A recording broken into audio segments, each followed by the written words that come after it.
The live TV, सच सबसे आगे। नमस्कार, आप देख रहे हैं द लाइव टीवी, आपके साथ मैं हूं भुवन शर्मा। दोस्तों, बंगाल में करारी हार के बाद ममता और उनकी पार्टी को दिनों दिन मजबूत होता देख बीजेपी खेमे में क्या ममता को घेरने का कोई प्लान बन रहा है? क्या रणनीति अपना रही है बीजेपी?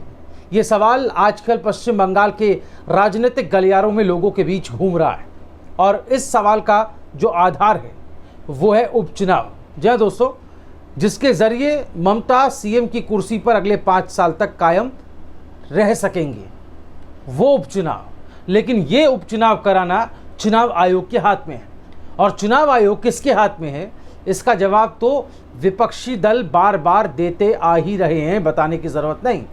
ऐसा इल्जाम है कि बस यहीं से घेरने की रणनीति बन रही है और इसी रणनीति को लेकर सवाल उठ रहे हैं कि क्या केंद्र की बीजेपी सरकार अब पश्चिम बंगाल के मुख्यमंत्री को उनके पद से हटाने के लिए कोरोना की आड़ में उपचुनाव नहीं कराने की ओर आगे बढ़ रही है।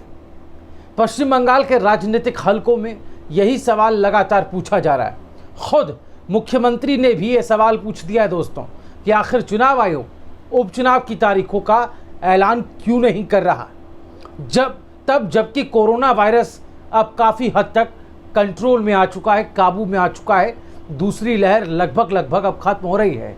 आगे बढ़ने से पहले दोस्तों, आपको मैं ज़रा बता दूं कि संविधान के उस नियम के बारे में थोड़ा सा आपको जानकारी दे देता हूं, जिसका इस्तेमाल ममता के खिलाफ किए जाने की आशंका जताई जा रही है भाजपा द्वारा।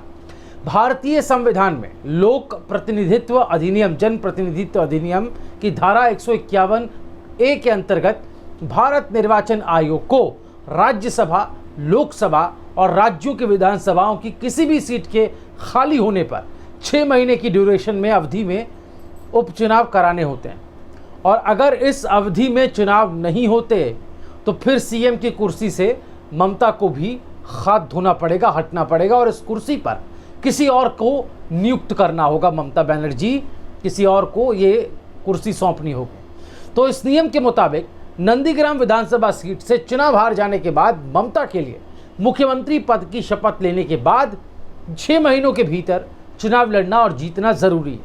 यानी इस हिसाब से देखें तो उनको 5 नवंबर तक विधायक बनना होगा। ऐसे में अगर ममता 5 नवंबर तक विधायक नहीं बनती तो उनको अपनी कुर्सी किसी और को सौंपनी होगी।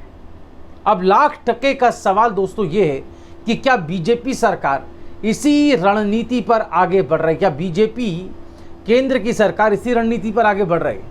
ममता ने अपने उपचुनाव की तैयारी दोस्तों पहले से शुरू कर दी है। उन्होंने कोलकाता की भवानीपुर सीट से चुनाव लड़ने का मन बनाया है। इस सीट पर जीते टीएमसी के विधायक शोभन देव चटर्जी ने विधानसभा से इस्तीफा देकर ममता के चुनाव लड़ने का रास्ता भी एकदम साफ कर दिया है। लेकिन उपचुनाव की तारीखों का ऐलान तब तक नहीं होगा जब तक कि कोई क्लियरेंस नहीं मिलता। पूरे मामले में अब ममता बनर्जी ने सवाल खड़े किए हैं। उन्हें पूरी बेबाकी के साथ ये कह दिया है कि चुनाव आयोग के उपचुनाव की तारीख का अनाउंसमेंट ना करने के पीछे की आखिर वजह मोदी है। जी हाँ, सत्य हिंदी में छपी खबर के मुताबिक ममता ने राज्य सचिवालय में पत्रकारों से बातचीत में सवाल किया कि चुनाव आयोग आखिर उपचुनाव कराने के बारे में चुप्पी क्यों साधे बैठा है। उनका कहना था कि प्रधानमंत्री नरेंद्र मोदी के कहने पर ही इलेक्शन कमीशन इस बारे में फैसला करेगा, लेकिन मोदी आखिर उससे ऐसा करने को क्यों नहीं कह रहे हैं। ये भी सवाल ममता ने राज्य सचिवालय में पत्रकारों के बीच उठा दिया।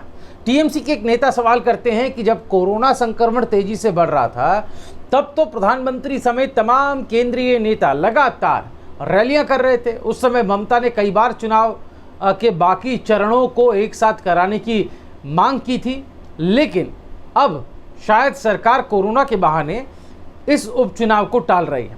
पश्चिम बंगाल में चुनाव के लायक अनुकूल माहौल है, ये बात बार बार ममता बनर्जी कह रही हैं।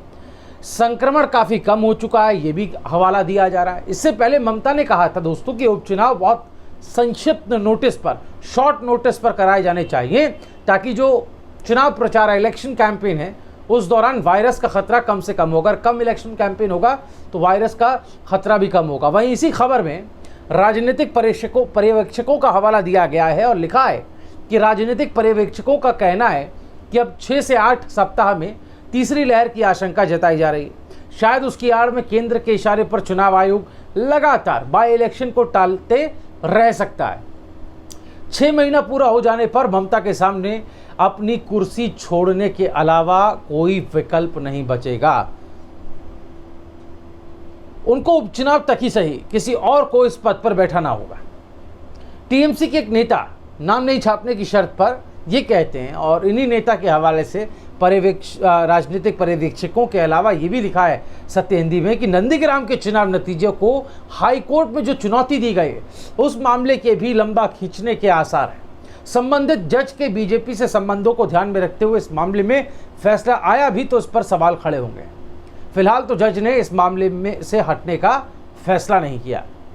जज बदलने की ममता की मांग पर कार्यवाहक मुख्य न्यायाधीश ने भी अब तक कोई टिप्पणी जो है नहीं की है। वहीं संविधान का ये नियम बीजेपी के लिए उत्तराखंड में, जहां वो उसका शासन चलता है, वहां गले की फांस बनता दिख रहा है, क्योंकि उत्तराखंड में बीजेपी ने त्रिवेंद्र सिंह रावत को हटाकर पौड़ी गढ़वाल से सांसद तीरथ सिंह रावत को इसी साल 10 मार्च को मुख्यमंत्री पद की कमान सौंपी थी। संविधान के प्रावधान के मुताबिक 6 महीने के भीतर अगर तीरथ सिंह रावत विधानसभा के सदस्य नहीं बनते, नहीं चुने जाते, तो उनको सीएम पद से इस्तीफा देना पड़ेगा।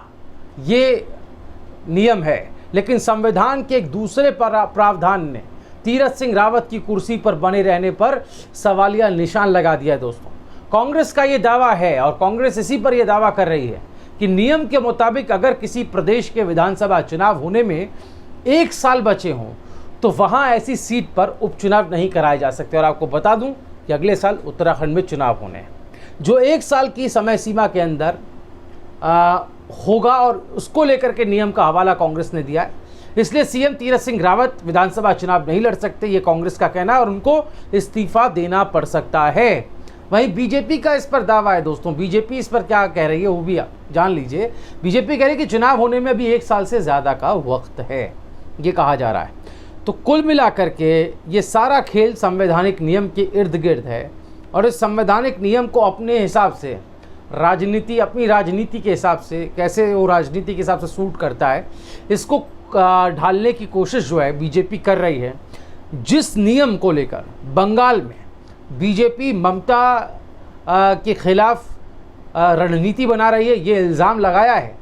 खुद ममता बनर्जी ये बात प्रेस कॉन्फ्रेंस में कह चुकी हैं कि किस तरीके से चुनाव की तारीखों का ऐलान नहीं हो रहा है। और सत्यहिंदी.com की इस वेबसाइट पर छपी खबर भी हमने आपको दिखाई कि जिसमें भी पॉइंट्स जो हैं बताए गए हैं, राजनीतिक परीक्षकों का हवाला देते हुए कहा गया है कि एक रणनीति के साथ हो सकता है कि यहाँ उपचुनाव टालने की ओर कोशिश हो रही हो, ताकि ममता अपनी कुर्सी पर ना बने रहे। क्योंकि लड़ाई तो ममता के नाक की ही लड़ाई थी, बीजेपी और ममता के नाक की लड़ाई थी, लिहाजा इसको इस तरफ मोड़ा जा रहा है। और दूसरी खबर जो थी वो इसी से रिलेटेड है, उत्तराखंड में किस तरीके से यही नियम बीजेपी के खिलाफ जा रहा है, और कांग्रेस इसी नियम को लेकर बीजेपी पर यहाँ हमलावर है। दोस्तों, आज के इस वीडियो पर आपकी राय क्या है, हमें कमेंट में ज़रूर लिखें।